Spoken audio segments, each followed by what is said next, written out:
Ya, Anda kembali bersama kami dalam Lunch Talk, masih membahas mengenai maraknya bumbu oplosan ya. Kali bumbu ini dapur khususnya. Bumbu dapur. Nah, apalagi semuanya sekarang menggunakan lada dan ketumbar seperti itu. Dan yang masalahnya adalah juga tidak diketahui ini KW2, KW1 apa super nih atau ya super kan? atau memang ini yang asli gitu ya. Betul. Bedanya seperti apa? Nah, kita coba akan tersambung dengan Ibu Ernani, peneliti Balai Besar Pasca Panen dari Kementan. Selamat siang Ibu Ernani.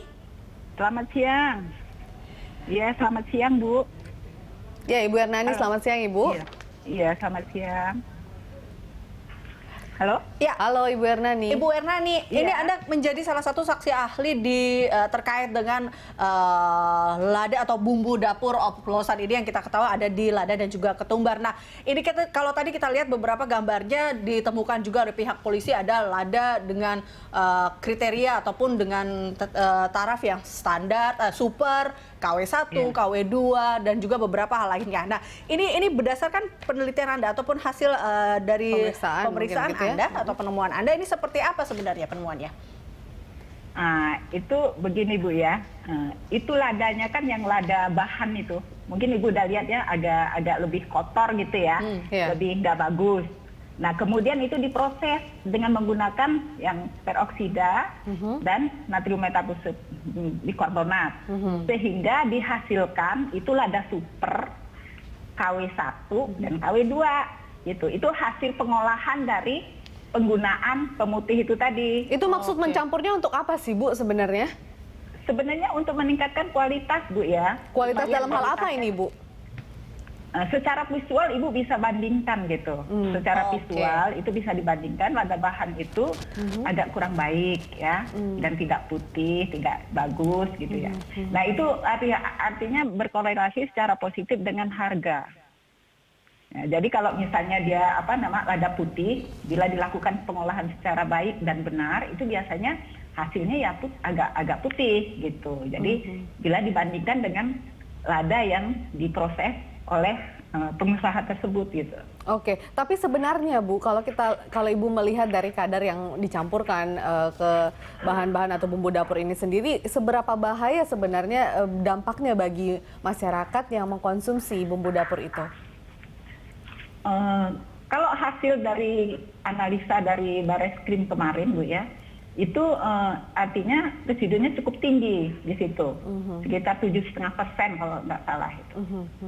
Jadi bisa membahayakan itu, artinya karena peroksida ini kan sifatnya sangat reaktif ya, tidak baik gitu, karena dia merupakan pemutih ya, bisa digunakan untuk pemutih gigi atau dapat dicampur dalam Pepsodent dan sebagainya itu. Jadi memang tidak bagus kalau untuk pangan gitu, karena kan kita tahu semua ibu rumah tangga misalnya menggunakan lada, kadang-kadang tidak dicuci juga gitu.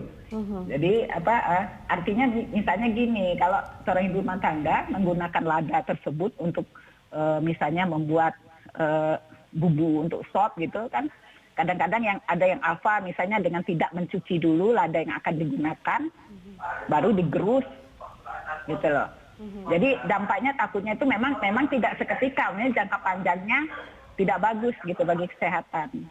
Oke, kalau dari proses artinya bahwa mulai dari pengolahan, suaranya agak kecil ya saya jadi.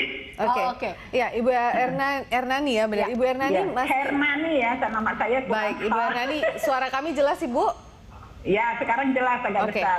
Baik, Ibu Ernani, kalau Anda sendiri melihat ya, mulai dari proses pengolahan bahan atau bumbu dapur tersebut dengan bahan-bahan kimia yang Anda sampaikan tadi, kemudian bisa sampai ke masyarakat, itu harusnya kan melewati beberapa pengawasan atau pemeriksaan semacam itu Bu. Artinya kalau ini bisa sampai dengan selamat ke masyarakat dan bisa dibeli dan dikonsumsi masyarakat, bagaimana Anda melihat pengawasannya ini sendiri Bu? Apakah memang selama ini ada pembiaran dan tidak berhati-hati dalam mendistribusikan bumbu-bumbu dapur itu? Itu sebenarnya kalau ini mungkin ada bidang pengawasan sendiri ya Bu ya, karena untuk pengawasan masalah peredaran itu kan bukan tupoksi, istilahnya bukan mandat dari kantor kami, karena kami hanya penghasil teknologi ya, jadi bukan bukan untuk mengawasi bagaimana misalnya barang-barang tersebut terdistribusi dalam masyarakat. Nah, itu ada instansi tersendiri yang mengawasi gitu. Oke. Baik. Tapi secara visual memang kita lihat bahwa tidak ada ini perbedaan gitu. Nah, kita hanya dapat mengetahui setelah dilakukan uji laboratorium, itu saja. Berarti sama sekali tidak bisa kemudian diketahui langsung oleh masyarakat secara kasat mata. Iya, karena secara kasat mata visual tidak akan tahu gitu. Malah justru dilihat, oh ini kok lebih bagus ya, warnanya lebih putih kayak gitu. Dibanding ini agak kotor, ini enggak ini. Jadi memang korelasinya terhadap nilai jual aja, dan secara visual tidak bisa dibedakan mana yang palsu, mana yang ini. Bu Herani, apakah secara aroma, ini karena kan juga mengandung beberapa zat kimia, apa secara aroma mungkin tidak bisakah tercium, mungkin baunya tidak setajam dengan lada atau ketumbar seperti biasanya? Iya. Kemarin saya mencoba membaui, memang yang lada super itu memang aromanya kayaknya sedikit kurang gitu ya dibandingkan dengan lada yang originalnya. Tapi untuk orang awam mungkin yang tidak biasa gitu kan tidak bisa membedakan mana ini. Termasuk lada pada yang saat mengolah, saat memasaknya begitu Ibu, itu juga tidak tercium sama sekali. Kita belum sampai ke situ, Bu. Kita sudah Oke, baik. Saya ke memanfaatkannya seperti itu. Baik. Ya, saya ke Mas Tulus dulu. Mas Tulus, ini juga apakah memang sebenarnya masyarakat ini karena sudah banyaknya temuan-temuan yang negatif dalam hal ini mungkin tidak hanya makanan tapi bumbu dapur juga dioplos seperti itu dan beresiko bagi kesehatan mereka. Artinya masyarakat juga memang sebenarnya sekarang sudah perlu mencari tahu lebih atau lebih jeli lagi dalam membeli atau juga mengkonsumsi dalam hal ini bumbu dapur, begitu Mas Tulus? Ya, tadi dan awal saya jelaskan bahwa secara visual memang sulit ya, tapi memang justru kadang masyarakat melihat sebaliknya. Ya, jadi kelihatan lebih bersih, lebih mengkilat, dia akan anggap lebih bagus. Ya, contohnya kalau ikan atau ayam yang mengandung formalin, itu kan tidak amis, ya. Tidak amis, tidak direbung lalat. Nah, masyarakat akan melihat, wah ini bagus. Ya, tapi artinya cara pandang itu harus diubahkah atau bagaimana, Mas Tulus? Ya, dengan temuan ini bisa jadi kita harus menyampaikan ke masyarakat bahwa itu harus diubah sepanjang masyarakat tahu bahwa misalnya masalahnya kan kalau ketumbar atau bumbu dapur lain kan mungkin kalau ibu sudah mafhum ya baunya seperti apa. Nah, kalau baunya ternyata berbeda mestinya harus curiga. Sama seperti ayam dan ikan yang mestinya kalau ikan bau khasnya adalah amis, dirubung lalat dan segala macam, tapi kalau ada ikan atau ayam yang kemudian berbau sebaliknya dan tidak dirubung lalat, itu kan aneh. Ya, justru itulah yang harus dicurigai. Ya, sama seperti bumbu dapur yang mestinya berbau aroma khas, aroma alami, ternyata aromanya justru hilang. Nah, justru itulah yang harus diwaspadai. Nah, Mas Tulus, ini kan keanehan juga bisa dilihat oleh konsumen dari harga. Mungkinkah harganya yang lebih murah sehingga akhirnya masyarakat curiga, kenapa harga lada ini lebih murah? Atau itu bisa menjadi salah satu alasan pertama untuk mereka lebih waspada? Ya, utamanya memang harga ya. Tapi kadang yang dijual di pasaran juga tadi ada istilah KW1, KW2. KW1, KW2 itu mungkin bisa aja dia sudah lama ya. Sudah lama artinya dia bukan bumbu atau ketumbar yang fresh, yang kualitasnya sudah turun sehingga disebut KW2 atau KW3 sehingga harganya diturunkan biar dia laku dan tidak mubazir gitu kan. Nah, kalau sampai itu juga sulit bagi konsumen. Dan kedua istilah apa tadi KW1, KW2 juga itu sangat dipengaruhi oleh faktor daya beli. Ya, kita tahu kan daya beli kita masih rata-rata masih rendah atau mungkin apalagi dengan kondisi ekonomi yang katanya sedang turun, masyarakat akan mencari harga yang lebih murah.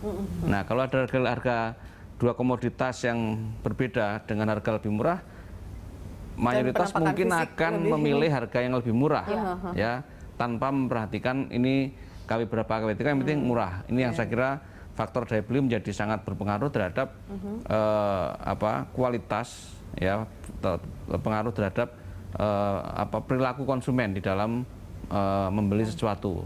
Oke. Ya, khususnya untuk menengah bawah. Kalau kita berbicara mengenai perlindungan konsumen dalam hal ini, seperti apa Mas Tulus? Karena kan juga kita tidak bisa mengklaim bahwa produk yang dibeli oleh seseorang itu adalah produk palsu atau tidak, karena kan sudah dikonsumsi pun seperti itu. Nah, itu bagaimana untuk perlindungan konsumen? Iya, sebenarnya kalau makanan kemasan itu sudah jelas, makanan kemasan atau makanan olahan itu sudah jelas ada kedaluarsanya, ada izin edarnya, ada kemasannya rusak atau tidak. Dan kemudian di sini Badan POM punya tanggung jawab yang lebih besar untuk itu. Nah, persoalannya ini kan barang yang dijual masih bahan baku, ya bahan baku yang saya nggak tahu apakah yang digerebek polisi itu lebih kepada aspek perorangan, ya dia pelakunya perorangan atau sudah sebuah entitas perusahaan. Nah, kalau perorangan ini juga lagi-lagi menjadi tindakan yang kriminal murni, dalam arti tidak ada yang mengawasi selama ini. Ya, kalau dia perusahaan, kita patut persoalkan pemerintah yang telah memberikan izin terhadap perusahaan itu. Ya, tapi kalau saya lihat dari berita yang tadi saya baca bahwa ini sudah lama beroperasinya, sudah sejak 2008 dan bukan hanya di sekitar Tangerang atau Jakarta saja, tapi sudah ke berbagai pulau di Indonesia. Artinya ini sudah dalam skala besar, ya. Artinya harusnya ada intervensi pemerintah sejak awal bahwa kan yang namanya aktivitas ekonomi besar pasti bayar pajak mestinya kan, bayar pajak, ada izinnya dan segala macam, sehingga controlling pemerintah berlaku di situ. Nah, kalau ini skala kecil, ya menurut saya polisi juga di satu sisi kita apresiasi, tapi kalau sisi lain ngerebek yang kecil-kecil untuk apa gitu loh. Gitu. Dan harusnya diusut lagi ya. Ya. Mungkin bisa jadi masih banyak yang Mafia-mafianya yang juga harus dicari, tanda kutip. Oke, baik. Mas Tulus, kita akan lanjutkan perbincangan di segmen berikutnya. Tetaplah bersama kami.